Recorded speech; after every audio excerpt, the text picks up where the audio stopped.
আবার চলে এলাম তোমাদের কেমিক্যাল কাইনেটিক্স নিয়েই আলোচনা করতে। তো আমরা ফার্স্ট অর্ডার কাইনেটিক্সের আজকে চাপের রেসপেক্টে সেই কাইনেটিক্সটাকে স্টাডি করার চেষ্টা করব। দেখো, আমাদের বিভিন্ন রকম বিক্রিয়া দেওয়া থাকে, তো আমরা এতক্ষণ পর্যন্ত গাঢ়ত্বের রেসপেক্টে বিক্রিয়ার কাইনেটিক্সকে প্রথম ক্রম বিক্রিয়ার কাইনেটিক্সকে স্টাডি করার চেষ্টা করেছিলাম। এবার আমরা চাপের রেসপেক্টে করব, কারণ বিক্রিয়াটি গ্যাসীয় বিক্রিয়াও হতে পারে। ধরা যাক একটা বিক্রিয়া, ধরো আমি খুব দ্রুত চলে যাচ্ছি, একটা বিক্রিয়াতে ধরা যাক একটি বিক্রিয়া এ গ্যাস, সেখান থেকে প্রোডাক্ট তৈরি হচ্ছে B gas plus C gas. Okay, তাহলে গ্যাসীয় বিক্রিয়া এটা একটা। তাহলে সেক্ষেত্রে যখন টাইম জিরো অর্থাৎ বিক্রিয়া শুরু হয়নি, তখন বিক্রিয়কের প্রারম্ভিক গাঢ়ত্ব আমরা পি আই ধরেছি, আই ফর ইনিশিয়াল। আমরা এটাকে পি জিরো ধরতে পারতাম। এই কি ধরবে সেটা তোমাদের হাতে, তোমরা কিভাবে ডিনোট করতে চাও সেটা তোমরাই ঠিক করবে। আমরা এখানে ধরেছি P I, I for initial.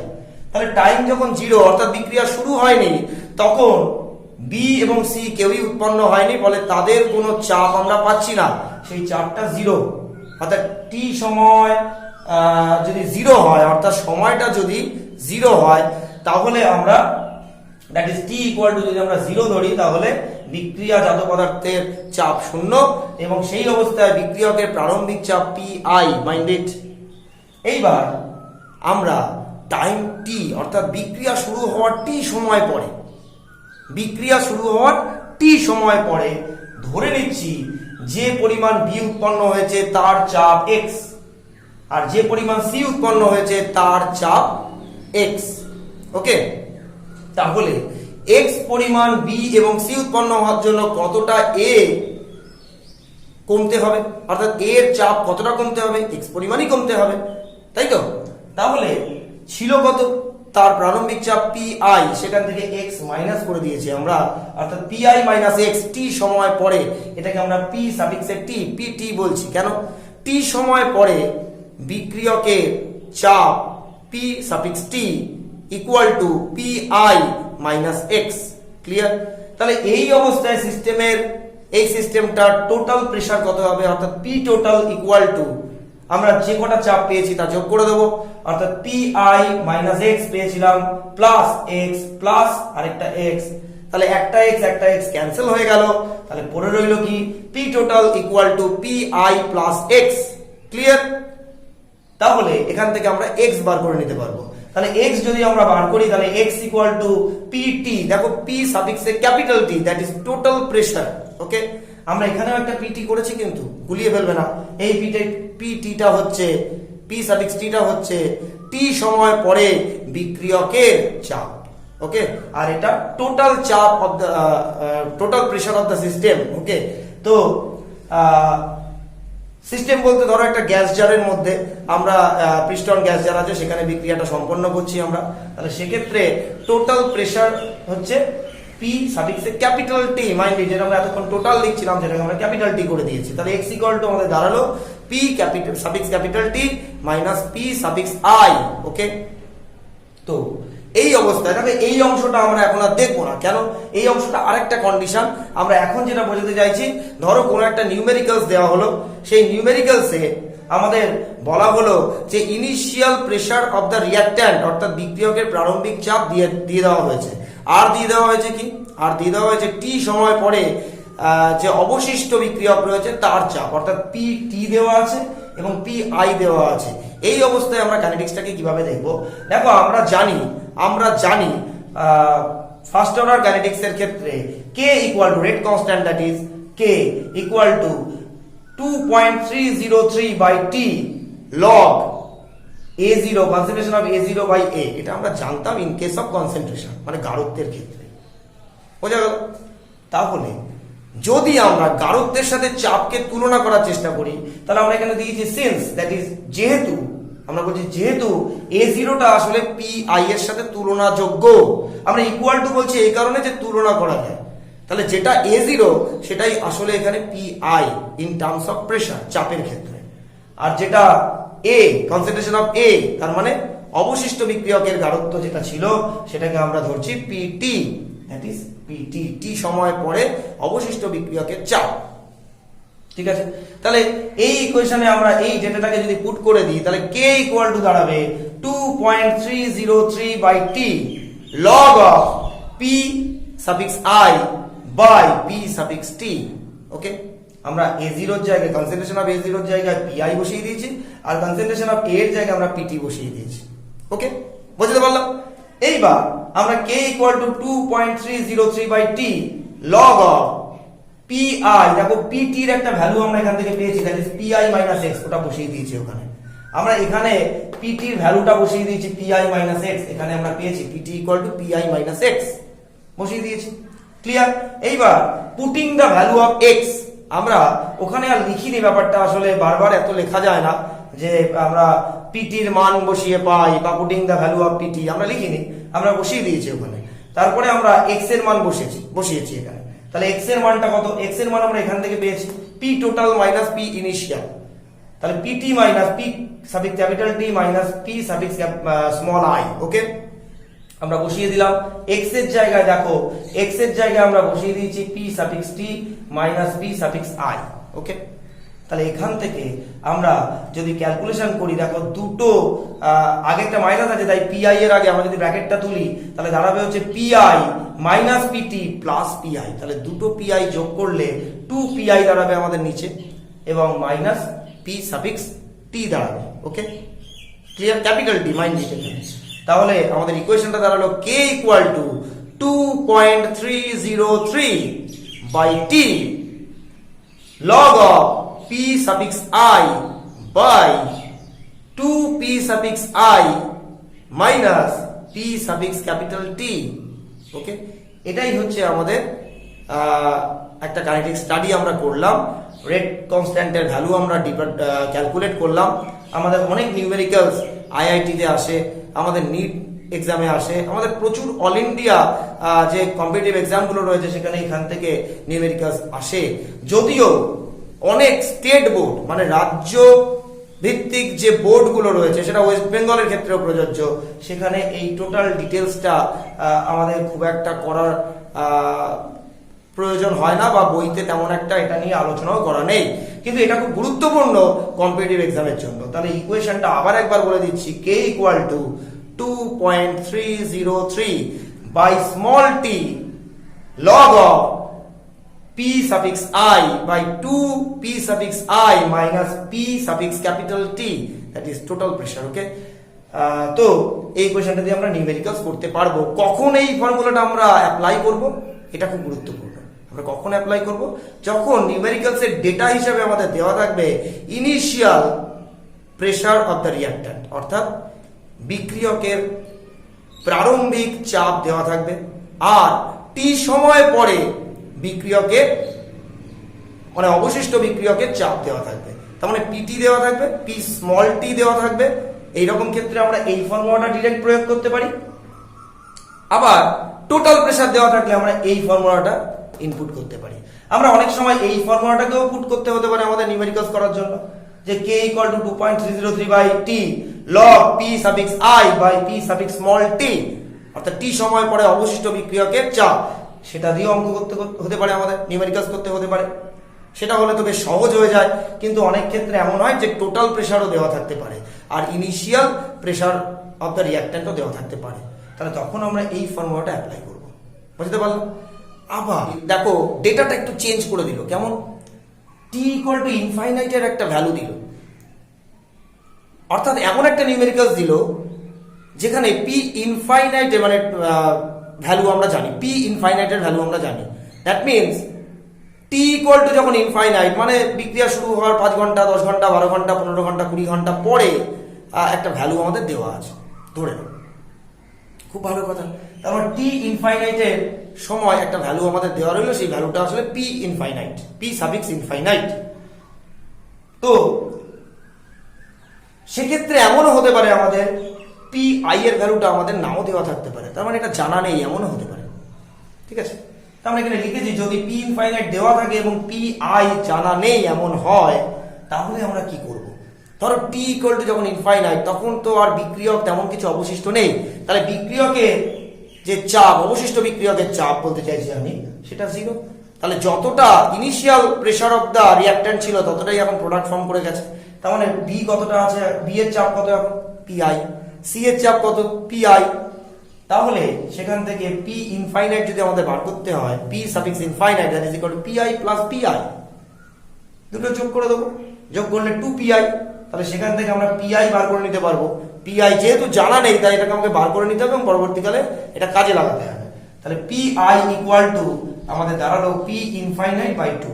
ওকে, এইবার আমরা জানি, আমরা ঠিক এই পয়েন্ট থেকে এবার ধরবো। আবার আমরা জানি K equal to 2.303 by T log of p suffix I by p suffix small t, mind it, small t, that means after t time পরে যে অবশিষ্ট বিক্রিয়া তার চাপ p suffix t, বারবার বলা হচ্ছে এটা। তাহলে k equal to 2.303 by t log of pi by p suffix t। ওকে, তাহলে আমরা pt এর ভ্যালু এখান থেকে পেয়েছি, আমরা pt এর ভ্যালু পেয়েছি এখানে। তাহলে pt equal to pi minus x, সেখানে বসিয়ে দিয়েছি pi minus x। তাহলে 2.303 by t log of pi by pi minus x। এইবার k equal to 2.303 by t log of, আমরা pi এর জায়গায় ভ্যালু বসিয়ে দিয়েছি p infinite by 2, যেখানে যেখানে pi আছে p infinite by 2 বসিয়ে দিয়েছি, আর x এর জায়গায় আমরা বসিয়েছি p total minus p initial বসিয়ে দিয়েছি। ক্লিয়ার? এবার k equal to 2.303 by t log of p infinite by 2, আবার নিচে p infinite by 2 রয়েছে। এবার ব্র্যাকেটটা তুলে দিয়েছি, দেখো minus p suffix capital T, মাইনাসে মাইনাসে প্লাস হয়ে গেছে, প্লাস pi হওয়ার কথা ছিল, কিন্তু আমরা একবারে pi এর মানটা এখানে বসিয়ে দিয়েছি p infinite by 2। ক্লিয়ার? সহজ ব্যাপার। তাহলে এবার আমরা কি করছি, এবার দেখো দুটো p infinite by 2 কে আমরা যোগ করে দিচ্ছি আর pt টাকে রেখে দিচ্ছি। তাহলে 2.303 by t log of p infinite by 2 যেমন আছে আছে উপরে, আর দুটো p infinite by 2 কে আমরা যোগ করে আলটিমেটলি দাঁড়ালো 2 into p infinite by 2। তাহলে 2 ক্যান্সেল হয়ে গেল আর মাইনাস pt যেমন আছে রেখে দিলাম। ওকে, এইবার আমরা কি করছি, এইবার that is equal to 2.303 by t log of p infinite by 2 into p infinite minus p suffix capital T। কেন হলো এটা, দেখো এখানে এই 2টা নিচে চলে এসেছে, তাহলে 2 into p infinite minus p suffix capital T। ওকে, তাহলে ইকুয়েশনটা দাঁড়ালো k equal to 2.303 log, sorry k equal to 2.303 by t log of p infinite by 2 into p infinite minus p suffix capital T। Clear? এটা কখন আমরা apply করব, আবার বলছি, যখন pi এর ভ্যালু জানা নেই। দেখো এখানে কোনো pi নেই, তাহলে pi এর ভ্যালু আমার না জানা থাকলে কিচ্ছু যায় আসে না। p infinite এর ভ্যালু আমার জানা আছে, আর pt এর ভ্যালুটা তো আমরা ক্যালকুলেশন করে নিতেই পারবো, বুঝতে পারলাম, বা pt টাও দেওয়া আছে ধরে নাও, তাহলে খুবই ভালো। তাহলে p infinite দেওয়া আছে, আর p যখন p ইনফাইনাইট দেওয়া আছে এবং p সাফিক্স ক্যাপিটাল T এর মানটা দেওয়া আছে, তখন আমরা এই ফর্মুলায় যাব। Clear concept? আমরা এবার যেটা নিয়ে আলোচনা করব সেটা হলো first order kinetics for volumetric analysis. আমরা একটু আগে প্রথম ক্রম বিক্রিয়ার হার ধ্রুবক নির্ণয় করেছি চাপের সাপেক্ষে, অর্থাৎ ইন টার্মস অফ প্রেসার আমরা রেট কনস্ট্যান্টকে ক্যালকুলেট করেছি। এখন আমরা ওই প্রথম ক্রম বিক্রিয়ার ক্ষেত্রেই রেট কনস্ট্যান্ট ক্যালকুলেট করব, অর্থাৎ হার ধ্রুবক ক্যালকুলেট করব ইন টার্মস অফ ভলিউম। তার জন্য আমরা প্রথমেই একটা এক্সাম্পল নিয়ে নিয়েছি। এক্সাম্পলটা হচ্ছে ডিকম্পোজিশন অফ H2O2, অর্থাৎ H2O2 এর বিয়োজন। বিক্রিয়াটা কেমন, বিক্রিয়াটা দেখো লিখেছি এখানে 2H2O2 লিকুইড স্টেটে আছে, সেখানে KM এর উপর দিয়ে আমরা ট্রানজিশন করছি, এটাকে করলে 2H2O plus O2 ফর্ম করছে। ওকে, বাকিগুলো স্টেট নিয়ে আমরা আলোচনা করছি না, প্রোডাক্ট যেগুলো হয়েছে। তো একটা প্র্যাকটিক্যালি আমরা ল্যাবরেটরিতে কিভাবে করব তার জন্য একটা ছবি এঁকেছি। দেখো এখানে একটা বুলেটের মধ্যে আমরা KM এর উপর নিয়েছি, এবং একটা বিকার বা কনিক্যাল ফ্লাস্ক তুমি যা খুশি ল্যাবরেটরিতে নিতে পারো, তার মধ্যে আমরা নিয়েছি H2O2। ওকে, এবার KM এর উপর যত তুমি ধীরে ধীরে এই বিকার বা কনিক্যাল ফ্লাস্কের মধ্যে মেশাতে শুরু করবে, তত H2O2 ডিকম্পোজিশন বাড়তে থাকবে। তাহলে আমাদের যদি KM এর উপরে ভলিউমটা জানা থাকে, তাহলে আমরা H2O2 কতটা অবশিষ্ট আছে বা কতটা সে ছিল সেই সম্পর্কে আমাদের একটা ধারণা আমরা পেতে পারি। তো সেই কারণে আমরা একটা অ্যাজিউমিং ডেটা টেবিল বানিয়েছি, মানে আমরা একটা ধরে নিয়েছি ডেটা টেবিল, তাতে টাইম যখন 0 অর্থাৎ বিক্রিয়া শুরু হয়নি, রিঅ্যাকশন স্টার্ট হয়নি, তখন আমরা ধরে নিচ্ছি ভলিউম অফ কেএম এর উপর, কেএম এর উপরের ভলিউম কত, ইনিশিয়াল ভলিউম হিসাবে, যেটাকে V suffix I, I for initial আমরা ধরে নিচ্ছি টাইম যখন 0। টাইম যখন t1 হয়েছে তখন আমরা ধরে নিচ্ছি কেএম এর উপরের ভলিউমটা হয়েছে v1। টাইম যখন t2 হয়েছে তখন আমরা ধরে নিচ্ছি কেএম এর উপরের ভলিউম যতটা আমরা দিয়েছি সেটা হলো v2। আর টাইম যখন t3 তখন ভলিউমটা হচ্ছে v3। ওকে, তাহলে এই v1 v2 v3 vi এগুলো দিয়ে আমরা প্র্যাকটিক্যালি কি বুঝতে পারবো, আমরা কেএম এর উপরের ভলিউম যদি জানতে পেরে যাই তাহলে আমরা তার করেসপন্ডিং H2O2 ডিকম্পোজিশন সম্পর্কে একটা ধারণা পাবো, অর্থাৎ H2O2 কত ভলিউম সেখানে ডিকম্পোজ করছে সেই সম্পর্কে একটা ধারণা আমরা পেতে পারি। তাহলে ইনিশিয়াল কনসেন্ট্রেশন ইনিশিয়াল ভলিউম আমাদের VI। ওকে, ইনিশিয়াল ভলিউমটা হচ্ছে আমাদের VI। এখন আমরা যে ইনিশিয়াল কনসেন্ট্রেশন করেছিলাম সেই ইনিশিয়াল কনসেন্ট্রেশনটা আমরা ধরেছিলাম, আমরা যে রেট কনস্ট্যান্টের ইকুয়েশন ফার্স্ট অর্ডার কাইনেটিক্স এর ক্ষেত্রে, ফার্স্ট অর্ডার রিঅ্যাকশনের ক্ষেত্রে করেছিলাম, সেটা হলো k = 2.303/t log of A0/A। তাহলে ওই A0 টা হচ্ছে ইনিশিয়াল কনসেন্ট্রেশন। ওকে, তাহলে সেই A0টাকে এখানে আমরা কার সাথে তুলনা করতে পারি, VI এর সাথে, দ্যাট ইজ ইনিশিয়াল ভলিউম। তাহলে VI সমানুপাতিক বা varies as A0, VI varies as A0 আমরা বলতে পারি। আমরা তুলনা করছি একটা, আসলে এই জন্য একটা সমানুপাতিক বা প্রপোর্শনাল রিলেশন আমরা দেখানোর চেষ্টা করছি। তাহলে ধরে নাও t1 সময় যখন ভলিউম কেএম এর উপরের ভলিউম v1, আবার বারবার বলে দিচ্ছি এই ভলিউমটা কিন্তু কেএম এর উপরের, এবং সেখান থেকে আমরা আসলে H2O2 এর ভলিউম সম্পর্কে তথ্য পাচ্ছি। ওকে, মানে কেএম এর উপর যত বাড়তে থাকে তত H2O2 ডিকম্পোজ হতে থাকে। তার মানে কি, আমরা কেএম এর উপরের ভলিউম বাড়াতে শুরু করলে H2O2 remaining volume of H2O2 বা অবশিষ্ট H2O2 এর আয়তন কমতে থাকবে, কারণ ডিকম্পোজ করে যাচ্ছে তো। ওকে, তাহলে t1 সময় সেটা v1, t2 সময় ভলিউমটা হচ্ছে v2 এবং t3 সময় v3। তাহলে আমরা এই v1 v2 v3 এই যেটা বলছি এটা আসলে কেএম এর উপরের ভলিউম, কিন্তু এটাকেই আবার আমরা বলতে পারি যে কতটা H2O2 ডিকম্পোজ করে গেছে বলতে পারি তো আমরা, বা কতটা H2O2 পড়ে আছে সেটাও আমরা এর থেকে বলতে পারি। তাহলে এগুলোকে যদি আমরা VT ধরে নিই, ভালো করে বুঝবে, এগুলোকে যদি আমরা VT, T for time, 1 second বা 1 মিনিট হলে V1, 2 সেকেন্ড বা 2 মিনিট যা খুশি বলো সেটাকে আমরা V2 বলতে পারি, এরকম ভাবে V3, V4 এটসেট্রা এটসেট্রা চলতে থাকবে। তাহলে আমরা যদি VT বলি, that is varies as A, concentration of A, that means এই কনসেন্ট্রেশন অফ A মিন্স হচ্ছে অবশিষ্ট বিক্রিয়কের গাঢ়ত্ব, তার সাথে আমরা তুলনা করতে পারছি কাকে, এই অবশিষ্ট ভলিউমটাকে। তার মানে কেএম এর উপরের ভলিউম থেকে আমরা বুঝতে পারছি H2O2 কতটা অবশিষ্ট থাকছে, কারণ যত কেএম এর উপর মেশাবো তত H2O2 ডিকম্পোজ করতে শুরু করে দেবে, তত বেশি ডিকম্পোজ করবে যত বেশি মেশাবো। বারবার বলছি এই কথাটা, একটু বুঝতে হবে এই জায়গাটা। তাহলে VT ভ্যারিজিয়াস বা proportional to concentration of A, পারলাম বোঝাতে? তাহলে আমাদের নরমাল ইকুয়েশন যেটা ছিল ইন টার্মস অফ কনসেন্ট্রেশন, গাঢ়ত্বের রেসপেক্টে আমরা যে ইকুয়েশনটা পেয়েছিলাম k = 2.303/t log of concentration of A0 by concentration of A। তাহলে কনসেন্ট্রেশন অফ A0 টাকে আমরা কি বলছি, আসলে প্রাথমিক গাঢ়ত্বটাকে আমরা এখানে কার সাথে তুলনা করছি, প্রাথমিক আয়তনের সাথে। তাহলে সেই জায়গায় আমরা VI বসিয়ে দেবো। আর অবশিষ্ট A এর গাঢ়ত্ব বা বিক্রিয়কের গাঢ়ত্ব সেটাকে আমরা কার সাথে তুলনা করছি, VT এর সাথে।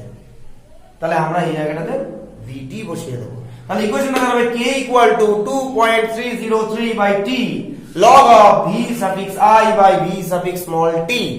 মাইন্ড ইট, এটা কখন, যখন আমরা H2O2 কে ডিকম্পোজ করছি। তাহলে H2O2 টা এখানে কি, রিঅ্যাকট্যান্ট।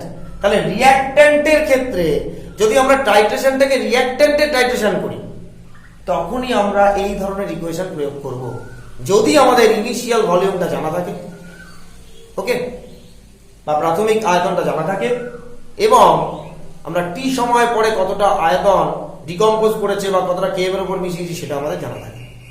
তাহলে আমরা এই ইকুয়েশনটা অ্যাপ্লাই করতে পারি নিউমেরিক্যাল করার জন্য। নিউমেরিক্যালস গুলো আমরা এই ফর্মুলা প্রয়োগ করে করব। এখন আবার বলছি, যখন রিঅ্যাকট্যান্টের টাইট্রেশন করব, টাইট্রেট রিঅ্যাকট্যান্ট, তখন এই ফর্মুলা আসবে। কিন্তু আমরা আরেকটা এক্সাম্পল নিয়ে নিচ্ছি। দেখো এখানে ডিকম্পোজিশন অফ NH4NO2, ঠিক আছে? তাহলে ডিকম্পোজিশন অফ NH4NO2 যখন আমরা দেখছি একটা আলাদা রিঅ্যাকশন নিয়েছি, সেক্ষেত্রে NH4NO2 টা ডিকম্পোজ করে 2H2O প্লাস N2 ব্র্যাকেটে গ্যাস ফর্ম করেছে। এখন এই N2 এটাকে আমরা টাইট্রেট করব কি দিয়ে? সে যে কোনো কেমিক্যাল দিয়ে আমরা টাইট্রেট করতে পারি, যা দিয়ে করা যায় সেটা দিয়ে করবো, সেটা এখানে খুব প্রয়োজনীয় বিষয় নয়। ধরো এখানে বুলেটের মধ্যে N2 কে টাইট্রেট করার মতো কিছু একটা X Y Z P Q যা খুশি ধরো না, একটা কিছু দিয়েছি কেমিক্যাল আমরা। তাহলে N2 গ্যাসিয়াস স্টেটে রয়েছে। এখন এক্ষেত্রেও আমরা একটা টেবল অ্যাজিউম করে নিচ্ছি। এক্ষেত্রে কিন্তু আমরা প্রোডাক্টের টাইট্রেশন করছি মাইন্ডেড, এখানে যেটা আমরা রিঅ্যাকট্যান্টের টাইট্রেশন করেছিলাম, ওকে, কিন্তু এখানে আমরা প্রোডাক্টকে টাইট্রেট করব, ওকে। তাহলে প্রোডাক্টকে যখন টাইট্রেট করব, অর্থাৎ টাইম যখন জিরো, টাইম ইন্টারভাল যখন জিরো, অর্থাৎ রিঅ্যাকশন স্টার্টই হয়নি, তাহলে প্রোডাক্ট তো ফর্মই করেনি তখন, ওকে। তাহলে প্রোডাক্ট যেহেতু ফর্ম করেনি, তাই ভলিউম অফ N2 গ্যাস আমরা জিরো বলতে পারি। তাহলে টাইম জিরো হলে ভলিউম অফ N2 আর ভলিউম অফ প্রোডাক্ট যাই বলো, অর্থাৎ বিক্রিয়ত পদার্থের আয়তন বা নাইট্রোজেনের আয়তনের ক্ষেত্রে জিরো। টাইম যখন T1, তখন N2 কতটা উৎপন্ন হলো, কত ভলিউমের N2 পেলাম? V1। টাইম যখন T2, তখন কত ভলিউমের N2 পেয়েছি বা প্রোডাক্ট পেয়েছি? V2। টাইম যখন T3, তখন কত ভলিউমের N2 বা প্রোডাক্ট পেয়েছি? V3। ধরে নাও আমরা এইরকম রেগুলার ইন্টারভ্যালে নিলাম না, আমরা একটা কন্ডিশনে বিকারের মধ্যে রিঅ্যাকশনটা ডিকম্পোজ করতে ছেড়ে দিলাম, ছেড়ে দিয়ে অনেকক্ষণ পরে এসে আমরা তার রেজাল্টটাকে ক্যালকুলেট করতে চাইছি, এমন হলো। অর্থাৎ টি যখন ইনফাইনাইট টি যখন, তখন ভালো করে বুঝবে, তখন হতে পারে যে যতটা NH4NO2 আমরা নিয়েছিলাম ততটা ডিকম্পোজ করে গেছে, বুঝতে পারলাম? তাহলে যেটা ডিকম্পোজ করে গেছে, সেই ডিকম্পোজ করে যাওয়া অ্যামাউন্টটা আমরা ধরে নিচ্ছি সেটা V ইনফাইনাইট। টাইম যখন ইনফাইনাইট হয়ে গেছে, T ইনফাইনাইট, তখন আমরা Vটা ইনফাইনাইট ধরে নিতে পারি। যে অনেকটা নাইট্রোজেন তখন প্রডিউস হয়ে গেছে, আমরা রিঅ্যাকশনটা দেখতেই পাইনি, আমরা তো ছিলামই না ল্যাবরেটরিতে, আমরা কাজ করে দিয়ে বেরিয়ে গেছি, রেজাল্টটা আমরা পরে ক্যালকুলেট করছি। এমন অবস্থায় আমরা কি দেখবো, যে নাইট্রোজেন যতটা প্রডিউস হয়েছে, টাইট্রেট করে আমরা যেটা বার করব, সেটা আসলে NH4NO2 ম্যাক্সিমাম যতটা নাইট্রোজেন প্রডিউস করতে পারে সেটাই সেটা, হ্যাঁ কিনা? ভেবে দেখো, যে NH4NO2 যতটা নাইট্রোজেন প্রডিউস করতে পারতো, ঠিক ততটা নাইট্রোজেনই এখানে প্রডিউস হয়েছে এবং তার টাইট্রেশন থেকে আমরা সেটা পেয়েছি। অর্থাৎ NH4NO2 এর মধ্যে যে নাইট্রোজেনটা ছিল, যেটা সে ফর্ম করতে পারে, মানে তৈরি করতে পারে, সেটাই সে করেছে, কারণ আমরা ইনফাইনাইট টাইমের পরে গিয়ে রিঅ্যাকশনটাকে এভালুয়েট করার চেষ্টা করছি, বুঝতে পারলাম? তাহলে টাইম যখন ইনফাইনাইট, তখন ভলিউম, যে নাইট্রোজেনের ভলিউমটা পাবো, সেটাও আমরা ধরে নিচ্ছি সেটা যেন V ইনফাইনাইট, বুঝতে পারলাম? টাইম যখন জিরো, তখন কিন্তু নাইট্রোজেন ফর্ম করেনি, বুঝতে পারলাম? তাহলে টাইম যখন ইনফাইনাইট,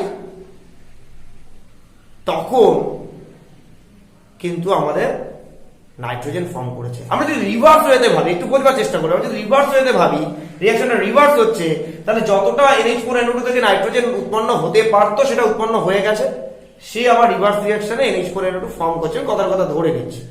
তাহলে আসলে যখন রিভার্স ভাববো, তখন নাইট্রোজেন তো রিঅ্যাক্ট্যান্ট হয়ে যাবে, মানে বিক্রিয়ক হয়ে যাবে। রিঅ্যাকশনটা যখন এদিক থেকে এদিকে শিফট করবে, তখন তো ওটা বিক্রিয়ক হয়ে যাবে বা রিঅ্যাক্ট্যান্ট হয়ে যাবে, তাহলে আসলে যেটা ভি ইনফাইনাইট সেটাই আসলে রিভার্স রিঅ্যাকশনের ক্ষেত্রে ইনিশিয়াল ভলিউম বলা যাবে। অর্থাৎ এটাকে আমরা ইনিশিয়াল কনসেন্ট্রেশনের সাথে তুলনা করতে পারবো। ইনিশিয়াল কনসেন্ট্রেশন এর সাথে যদি তুলনা করি তাহলে ভি ইনফাইনাইট ভ্যারিজিয়াস A0 বলতে পারি আমরা, এখানে ইকুয়াল টু লিখেছি, এটাকে ভ্যারিজিয়াসও বলা যায়, এভাবেও লেখা যায়। ওকে, ভালো করে বুঝো। তাহলে ধরো এই V1 V2 V3 এই যে টাইমগুলো T1 T2 T3 টাইমে যে ভলিউমটা নাইট্রোজেনের প্রডিউস হয়েছে সেই ভলিউমটা, তাহলে এগুলো যদি VT দিয়ে ডিনোট করি তাহলে সেটা আসলে কি, অর্থাৎ ধরে নাও ইনফাইনাইট টাইমে আমরা নিলাম না, এবার ভাবছি আমরা কি একটা সার্টেন টাইমের পরে আমরা ভলিউমটাকে দেখছি নাইট্রোজেন কতটা প্রডিউস হলো, ধরে নিচ্ছি সেই নাইট্রোজেন প্রডিউস হয়েছে V1 or V2 or V3 etcetera etcetera এগুলো হয়েছে, সেটা আমরা VT বলছি। তাহলে সেটা আসলে কি কনসেন্ট্রেশন অফ প্রোডাক্ট, কতটা প্রোডাক্ট ফর্ম করলো ওই সময়। তাহলে ভিটিটা আসলে কনসেন্ট্রেশন অফ প্রোডাক্ট, যেটাকে আমরা এক্স ধরেছিলাম আমাদের আগের ফার্স্ট অর্ডার কাইনেটিক্স এর ভিডিওতে, আমরা কনসেন্ট্রেশন অফ প্রোডাক্ট ধরেছিলাম টি টাইমে এক্স, তাহলে সেটাই আসলে এখানে এক্স, বুঝতে পারলাম। অর্থাৎ এক্স পরিমাণ প্রোডাক্ট উৎপন্ন হয়েছে আমরা ধরে নিচ্ছি, তাহলে আমরা এক্স এর সাথে তুলনা করতে পারি, আমরা ভ্যারিজিয়াসও লিখতে পারি, আমরা তুলনা করতে পারি। বারবার বলছি ভি ইনফিনিটিকে আমরা কনসেন্ট্রেশন অফ A0 এর সাথে তুলনা করতে পারি, আর ভিটি কে আমরা কনসেন্ট্রেশন অফ প্রোডাক্ট মানে বিক্রিয়াজাত পদার্থের গাঢ়ত্ব বা এক্স এর সাথে তুলনা করতে পারি। যদি কনসেন্ট্রেশন অফ প্রোডাক্ট বা বিক্রিয়াজাত পদার্থের গাঢ়ত্বটাকে আমরা এক্স ধরে নিই, ক্লিয়ার?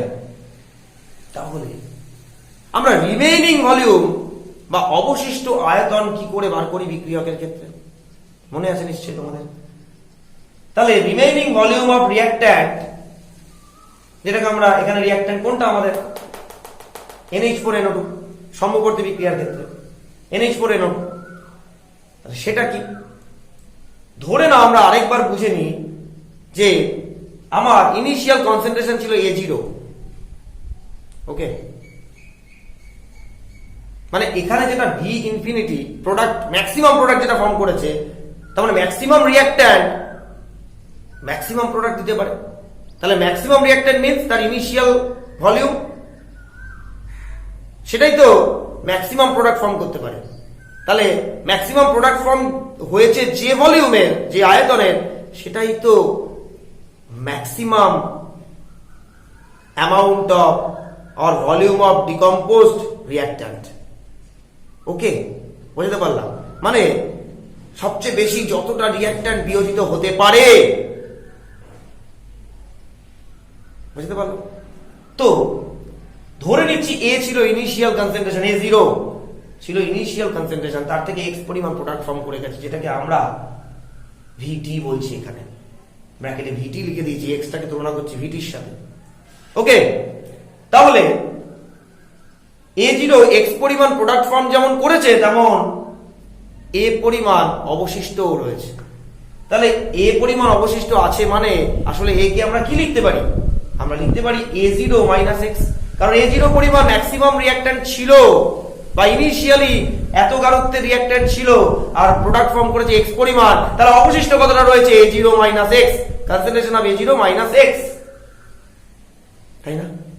ভালো করে বোঝো, A0 কনসেন্ট্রেশনের রিঅ্যাক্ট্যান্ট ইনিশিয়ালি ছিল, এক্স পরিমাণ প্রোডাক্ট ফর্ম করেছে, তাহলে অবশেষ রয়েছে concentration of A, that means concentration of A0 minus x. এখন অবশিষ্ট এটা হচ্ছে আসলে কনসেন্ট্রেশন অফ A, এটা হচ্ছে concentration of A0 minus x.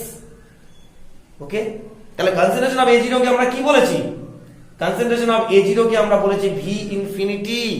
তাহলে কনসেন্ট্রেশন অফ A0 এর জায়গায় আমরা কি লিখেছি? V infinity. আর কনসেন্ট্রেশন অফ এক্স কে আমরা কি লিখেছি? কনসেন্ট্রেশন সাইনটা এখানে দিইনি আমরা, এই এক্স মিন্স আমরা এক্স কে কি, এক্স মিন্স ভিটি। তাহলে A0 minus X means V infinity minus VT. Clear? তাহলে আমাদের কি ছিল? আমাদের ছিল ইকুয়েশন এটা, k = 2.303/t log A0/A, তাহলে এ জিরোর জায়গায় আমরা কি লিখতে পারি, ভি ইনফিনিটি বসিয়েছি, আর এর জায়গায় আমরা কি লিখতে পারি, ভি ইনফিনিটি মাইনাস ভিটি বসিয়েছি। বোঝা গেল? ক্লিয়ার? তাহলে দাঁড়ালো ইকুয়েশনটা k = 2.303/t log of v infinity by v infinity minus vt। এটা তখন যখন প্রোডাক্টকে আমরা টাইট্রেট করছি। তাহলে টাইট্রেট কাকে, প্রোডাক্ট, এক্ষেত্রে নাইট্রোজেন। আমরা প্রোডাক্টকে যখন টাইট্রেট করছি তখন এই ইকুয়েশনটা করব। বুঝতে পারলাম? এবং আরেকটা কথা তোমাদের বলে দিই যে আমরা ইনিশিয়াল ভলিউম যখন দেওয়া থাকবে ইন টার্মস অফ রিঅ্যাক্ট্যান্ট, আমরা যার দ্বারা টাইট্রেশনটা করছি, এরকম km এর উপর এখানে দেওয়া আছে, সেটা যদি দেওয়া থাকে তাহলে সেক্ষেত্রে এই ফর্মুলা আমরা অ্যাপ্লাই করব, vi/vt। ভিটিও দেওয়া থাকতে হবে সেক্ষেত্রে। আর যখন এইরকম একটা ডেটা চার্ট দেওয়া থাকবে, অর্থাৎ প্রোডাক্টের রেসপেক্টে দেওয়া থাকবে, তখন তোমরা বুঝতেই পারবে এটা 0 0 থাকবে, অর্থাৎ প্রোডাক্ট 0, টাইম যখন 0, তখন কিন্তু আমরা এই ফর্মুলা অ্যাপ্লাই করব। ক্লিয়ার? তাহলে রিঅ্যাক্ট্যান্টের রেসপেক্টে আমাদের রিঅ্যাক্ট্যান্টের টাইট্রেশন যখন আমরা করব তখন এই রকম ফর্মুলা, আর প্রোডাক্টের টাইট্রেশন যখন আমরা করব তখন এই রকম ফর্মুলা। Clear concept? ঠিক আছে?